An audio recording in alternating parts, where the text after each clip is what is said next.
From the empty studio, this is Neural Net Front. Sunday, April 26, 2026, and the first round of the Stanley Cup playoffs has decided to skip the chess and bring a hammer.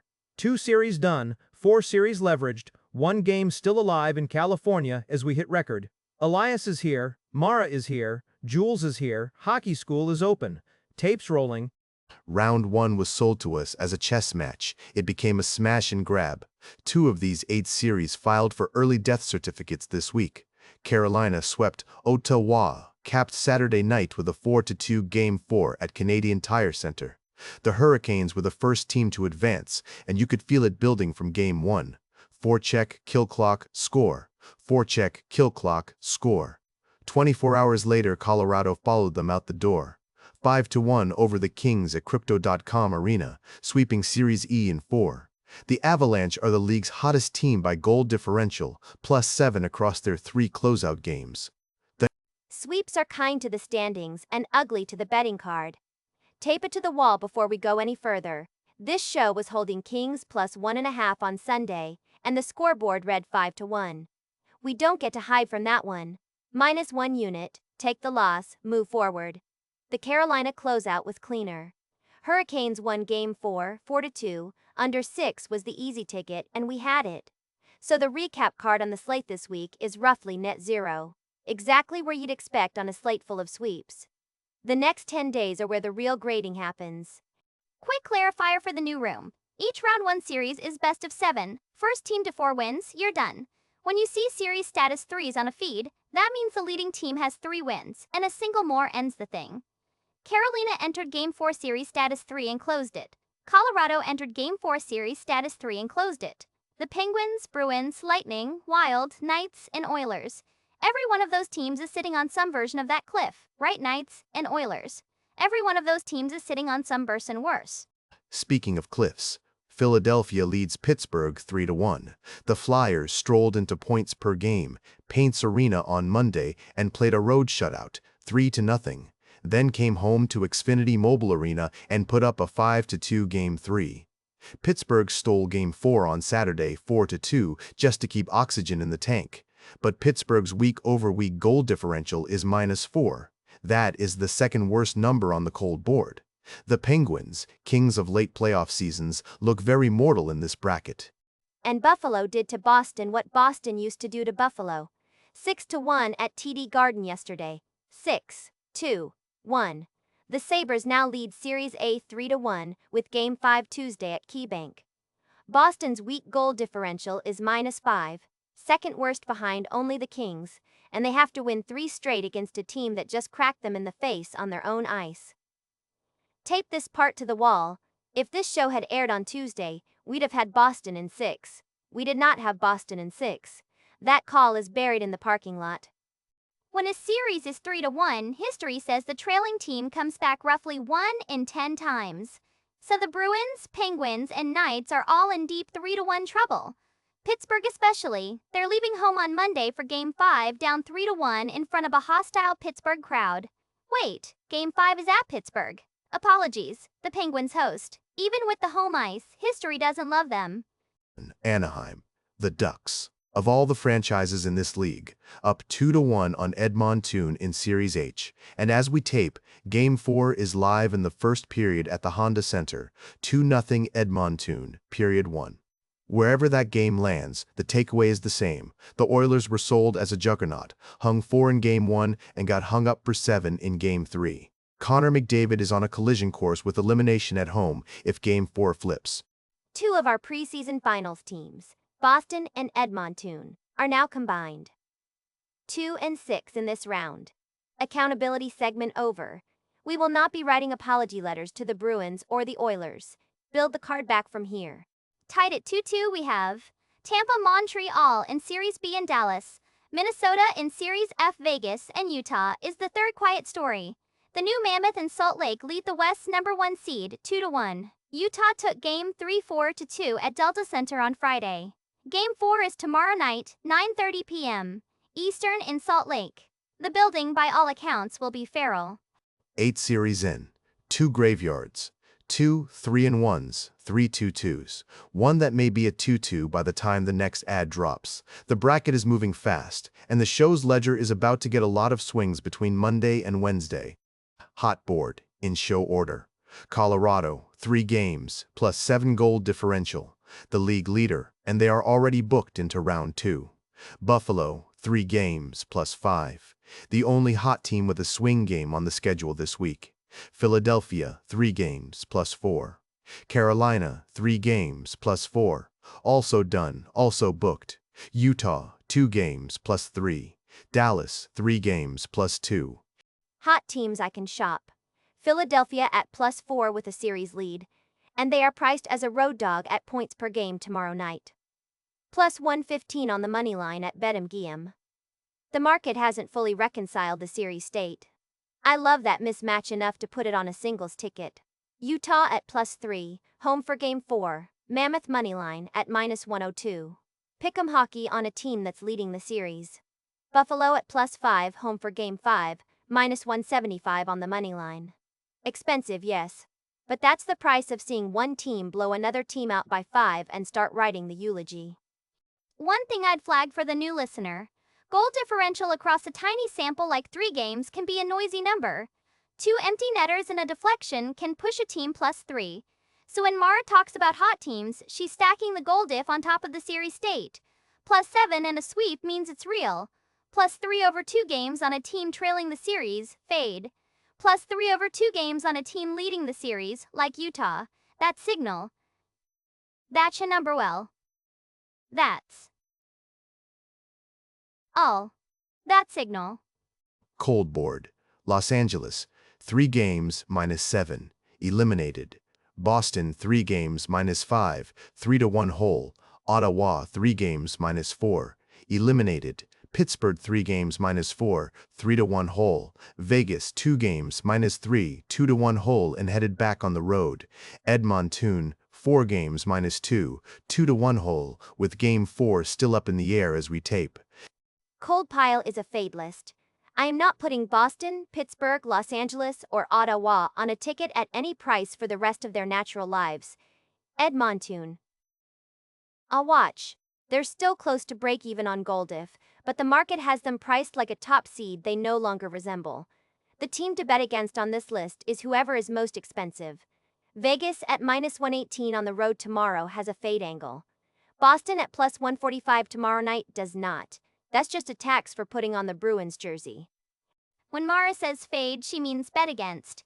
So if you walked in fresh today, don't take Boston, Pittsburgh, LA, or OTLA to win anything. They're either out or essentially out. Don't take Boston in disguise. Don't take Boston in a parlay. Don't take Boston as a free square. Boston is a tax. Elias Strand, Narrative Desk. 4 cards, 1 weekend. The thesis this week is simple. When a team has just earned the right to be expensive, pay for it. 2 singles, 1 parlay, 1 wild. Let's lay it down. Buffalo -1.5 at +140 for Game 5 at KeyBank, Tuesday 7:30 p.m. Eastern. The Sabres just hung 6 on Boston in Boston. The line is begging me to take Boston covering +1.5, and I refuse. When a closeout team plays angry on home ice with a 2-day rest, the spread is the right play, not the money line. +140 for a team that just won a road game by 5, that is the bet. Mammoth moneyline at -102 for Game 4, Monday 9:30 p.m. Eastern at Delta Center. Utah leads the series 2-1. The crowd at Delta is, by every account, the loudest building in this round, and Vegas's bench was visibly cratering on the road in Game 3. You don't get pick'em hockey on a series leader twice. I'm taking it now, before the line moves. 3 closeout pressure teams across Monday and Tuesday. Philadelphia to win at Pittsburgh in Game 5, Utah to win at home in Game 4, Buffalo to win at home in Game 5, plus 540 if you can stomach the swing.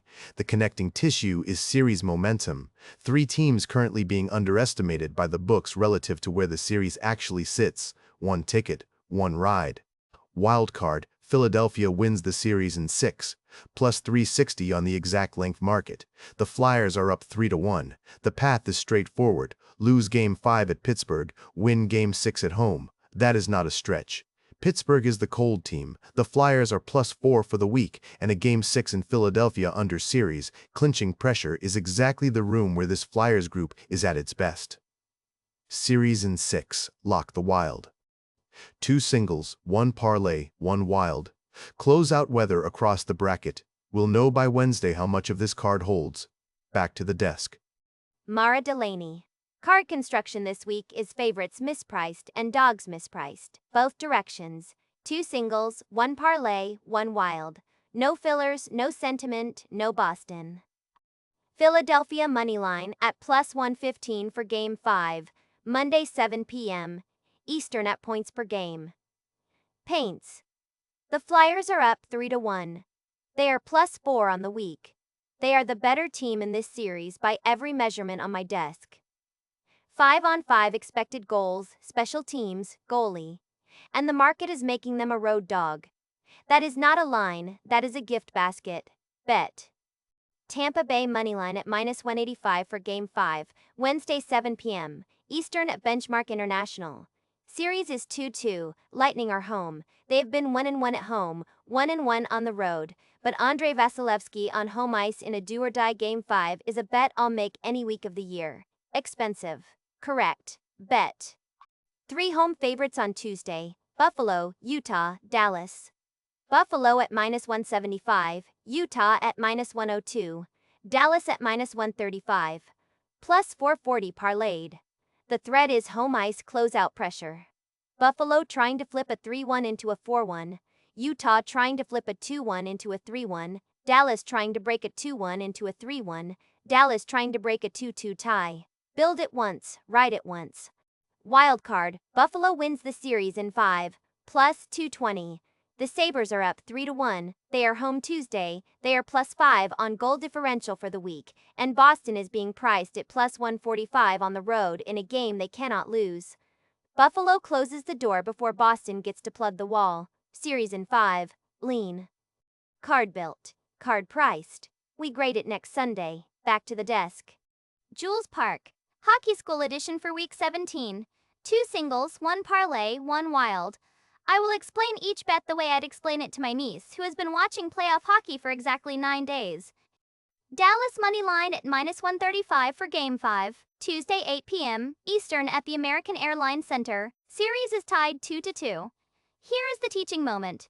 When a series is tied at 2-2, the team holding home ice for Games 5 and 7 has won that exact spot historically about 56% of the time. Dallas has both. Minus 135 lines up almost exactly with that probability, so I'm taking it because the math agrees, not because the math agrees, not because I love the Stars. Under 5.5 goals at plus 100 for Tampa Montreal. All Game 5, Wednesday 7 p.m. Eastern. The total has dropped to 5.5 because every single game in this series has finished with exactly 5 goals scored. 3-2, 3-2, 3-2, 3-2, 3-2. 4 games, identical totals. The under at 6 was the easy ticket all series. Now you get plus money on the under at 5.5.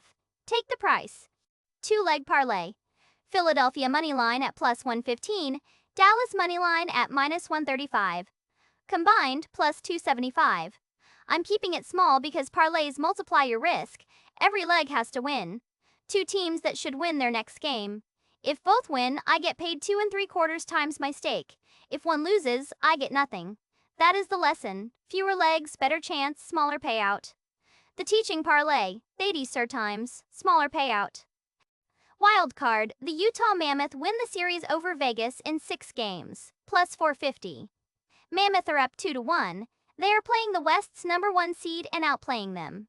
The lesson here, a wild bet should pay you for being right on a story. The rest of the market hasn't fully priced in yet. Utah in 6 is exactly that story. Plus 450 is exactly that price. That is my card. School is out for the week. Back to the desk. The week ahead. 8 series in the bracket, 6 still alive, 14 possible games scheduled in the preview window if every series goes long. Series A, Boston at Buffalo, Game 5, Tuesday 7:30 p.m. Eastern at KeyBank, series at 3-1 Buffalo. Game 6 is Friday in Boston, Game 7 Sunday at KeyBank if it gets there. My read, Buffalo closes Tuesday. Concur. Sabres minus 175 on the money. Sabres minus 1.5 at plus 140 for the spread. The 5-goal Game 4 was not a fluke. It was a structural mismatch. I would be surprised if this even sees a Game 6. Series B. Tampa Bay vs. Montreal, tied 2-2. Game 5 Wednesday, 7 p.m. Eastern at Benchmark International. Lightning home. Tampa is minus 185 on the money line. Montreal plus 150. Total 5.5. This series has produced exactly 5 goals in every single game. The under is structurally correct. I'm taking Tampa to win Game 5, and I'd lean Tampa in 6 overall. Series C is closed. Carolina swept Ottawa. The Hurricanes are sitting on the next page of the bracket already, top of the East next to round 2, facing the winner of one of the 2 Atlantic series. Series D, Philadelphia at Pittsburgh, Game 5, Monday 7 p.m. Eastern at points per game, Paints. Flyers up, 3-1. Flyers are plus 115 money. Over-under set at 6. Pittsburgh has to win 3 of the next 3 with 2 of them on the road. They are not built for that this year. Flyers close in 5 or 6. I'm betting that they close it in 6. Series E is closed. Colorado swept Los Angeles 4-0. The Avalanche are sitting on the west side of the bracket waiting for the Series K opponent. Series F Dallas, Minnesota tied 2-2. Game 5, Tuesday 8 p.m. Eastern at the American Airlines Center. Stars at home. Stars minus 135 money. Total 6. The series produced 1 overtime game in the first 4. Game 2 went 5 periods. Stars won. Series F is the longest game inside the longest series in this round. I'm taking Dallas in 7. Series G, Vegas at Utah Game 4 Monday, 9:30 p.m. Eastern at Delta Center. Mammoth up 2-1. Mammoth pick 'em at minus 102. The Knights are minus 118 on the road, which is a wild number for a road dog who's lost 2 of 3. The market is still pricing Vegas like it was the regular season Vegas. The Vegas of April 26th is plainly the worst team in the building. Quick teaching moment. When both teams are in the negative price range like minus 102 and minus 118, that is a near pick'em line. The book is saying it's basically a coin flip with a slight Vegas lean. The series score says it shouldn't be a coin flip. That is the gap Mara's value language lives in. The line and the series state are saying different things. Series H Anaheim leads Edmonton 2-1. Game 4, still in progress as we tape. Game 5, Tuesday 10 p.m. Eastern at Rogers Place if we get there. The Oilers are still the better roster on paper. They are not the better team in this round. If Game 4 flips Edmonton's way, this thing reverts toward Oilers in 7. If Anaheim takes it tonight, 3-1 Ducks, and the market has to repaint the entire round. If you are tracking the wild plays this week, every host card has a different series prediction. Elias has Philly in 6, I have Buffalo in 5, Jules has Utah in 6. 3 different bracket scenarios, 3 different rationales. That is the spread of opinion at the desk. By next Sunday at most, one of us will be holding a winning ticket on the Wild. The other 2 will be on the post-mortem. And a budgeting note for new listeners. Singles, parlays, and wilds carry very different risk profiles. A single is a coin you flip once. A parlay is several coins all needing to land the same way. A wild is a long shot story bet. Don't blend the volumes. If you bet 100 on a single, do not bet 100 on a wild. Smaller stakes on the longer odds. 2 sweeps already gone. 2 3-1s brewing. 3 2-2s waiting to escalate. The bracket goes from 16 teams down toward 8 by next Sunday's recording window if the closeouts hold. We will be back next Sunday with the wreckage. That is Neural Net Front for Sunday, April 26th. 2 series down, Carolina, Colorado. 6 series live, 12 bets across the desk, and 3 different bracket theories on the wild card. We grade everything back here next Sunday. Until then, be smart with the size of the Wild, never trust an empty netter, and never ever take Boston as a free square. We are out.